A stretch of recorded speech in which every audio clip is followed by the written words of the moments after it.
Good morning, everyone.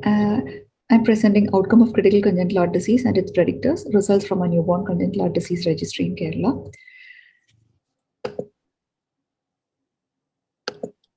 So congenital heart disease is a leading contributor of infant mortality in many parts of India. The infant mortality rate of Kerala is around 8 per thousand live births, but further reduction is possible only by reducing congenital heart disease deaths. Our aims were to understand the presentation of congenital heart disease, the proportion of newborns with critical defects who receive timely surgery or intervention, the outcomes at 1 month, predictors of mortality, and barriers to timely management. This was a prospective hospital-based registry, and 47 hospitals participated. All newborns less than 28 days of age with significant congenital heart disease were included. We have excluded small atrial septal defects, small PDAs, small VSDs, and physiological branch PA stenosis. We have divided the babies based on severity of heart disease into critical, severe, and mild or moderate. And critical heart diseases were those that we deemed needed intervention within a month. As you can see, we've included active systemic and pulmonary circulation, transposition of great arteries, two anomalous pulmonary drainage, and truncus arteriosus. So of the 1,474 newborns that we recruited, 219 had critical heart disease. And of these babies, 22% of them died at the end of 1 month. 7% of those babies with severe heart disease died at the end of 1 month, whereas less than 1% of babies with mild or moderate heart disease died at 1 month. So the outcome of babies with critical heart disease were analyzed at 1 month follow-up. These were the baseline characteristics of this subset.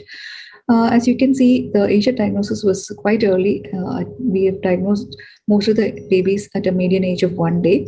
Antenatal diagnosis was obtained in 0 to 24% of these babies, depending on diagnosis.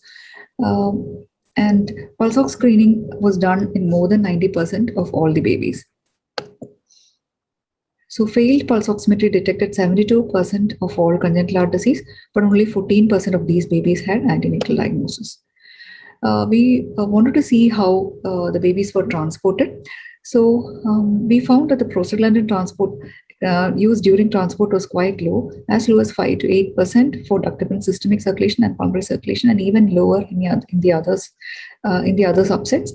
Around 25% had ventilated and monitored transport. The ductal and systemic circulation babies seemed to travel least, as treatment was probably not offered, or the parents opted for comfort care. This was the details of the mortality of these babies. 74% of those babies with ductal and systemic circulation didn't make it by 1 month. As you can see, the surgical mortality is quite low compared to the preoperative mortality. 80% of total mortality was preoperative. These were the details of the surgery or intervention performed. Quite a high percentage, 84 to 86% of TGA intact septum and obstructed DAPVCs were operated, whereas very low, 20% of the ductal and systemic circulation babies were offered surgery.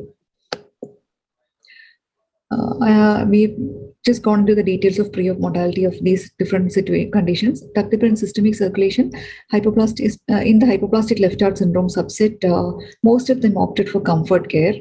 But 30% of those babies with arch hypoplasia or interruption had pre-op mortality due to intractable heart failure or shock or sepsis. This we feel is probably a correctable subset. In ductal and pulmonary circulation, 17 of them had univentricular morphology and 7 had biventricular morphology among those who died. And 15 of those who died in the subset died at home. So they were probably sent home to monitor oxygen, but they couldn't make it back to the hospital. 3 of them opted for comfort care. There were 5 babies who died among the TG intact ventricular septum subset before surgery. 4 died of which 4 died at home and 1 died of sepsis. There was a baby with TGA ventricular septal defect who died of heart failure. 3 babies with obstructed DAPVC died. 1 obstructed infracardiac DAPVC had Bacterl and operated tracheoesophageal fistula. 1 baby had supracardiac obstructed DAPVC, diagnosed on the 4th day, reached in a very bad shape in hospital, could not be salvaged. But there was 1 obstructed cardiac DAPVC baby, cause of death was not clear. Truncus arteriosus, most of them didn't undergo surgery before 1 month, but of the 3 who died, 2 were preoperative mortalities, and it is predominantly heart failure at 14 and 20 days of age. This was a Kaplan-Meier survival curve. As you can see, there is a dismal survival for the ductal and systemic circulation babies. So we did a multivariate, we tried to find out the multivariate predictors of mortality, and low birth weight and diagnosis of ductal and systemic circulation portended poor prognosis. So what we found were the strengths of the Kerala healthcare system for newborn congenital heart disease is a high rate of pulse oximetry screening, early postnatal detection, and a very good percentage of ventilated and monitored transport of these babies to tertiary referral centers. The lacunae that could be addressed next are the scope for improvement in antenatal diagnosis, unacceptably high preoperative mortality, low use of prostaglandin in transport, dismal prognosis of ductal and systemic circulation, and 5% of them were lost to follow. Preoperative mortality of 15% was found in ductal and pulmonary circulation, TG intact septum and obstructed TAPVC, which needs to be looked into. 30% of preoperative mortality in ductal and systemic circulation were babies with interrupted aortic arch and arch hypoplasia, which should be corrected. Majority of unobstructed TAPVCs and truncus arteriosus were still unoperated at 30 days of follow-up. So to conclude, systematic screening enables early identification and prompt management of a significant proportion of newborns with critical heart disease. We need more effective surveillance and follow-up healthcare system to prevent babies being lost to follow-up.